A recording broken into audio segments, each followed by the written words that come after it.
If you've ever come across a situation like this, you've probably asked yourself, how do I paint those tiny squares?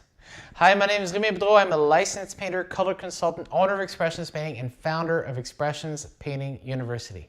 In this video, I want to show you perhaps an advanced painting technique that I'm sure is going to serve you well. And before I explain perhaps some of the logics that's involved in this, I just want to quickly show you how this is done. So here it goes.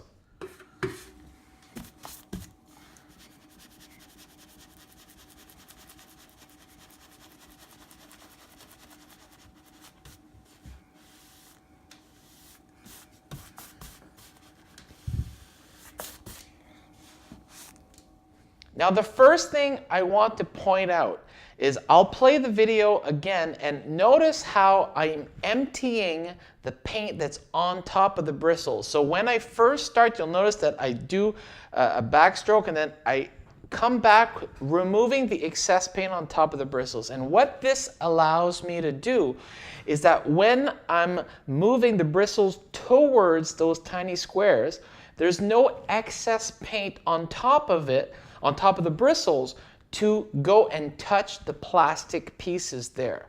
So when you do that, what it does is that bristles can work their magic and nestle themselves into those little crevices, right? And that's why you see I'm going down from the top and not sideways, because this would mean that some of the corners on the sides would be left unpainted, right? But when you come directly from the top, then the bristles can fit nicely in those tight corners.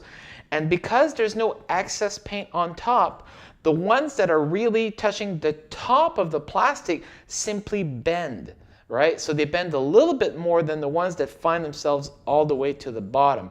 So I'll play this clip again now that you have this information, and perhaps observe some of the tiny details that are involved to be able to paint this in very little time, right? Because this is one of those situations where I see so many painters, and especially do-it-yourselfers, end up putting some painter's tape around it and then simply leaving those tiny squares unpainted, right? And of course, when you're looking up close, it's obviously not as nice rather than painting all the way behind. And if you take time to notice how quickly this can be done, this ends up being a big time saver, not to mention the fact that the end result is so much nicer, right? So here's that clip again for you to observe.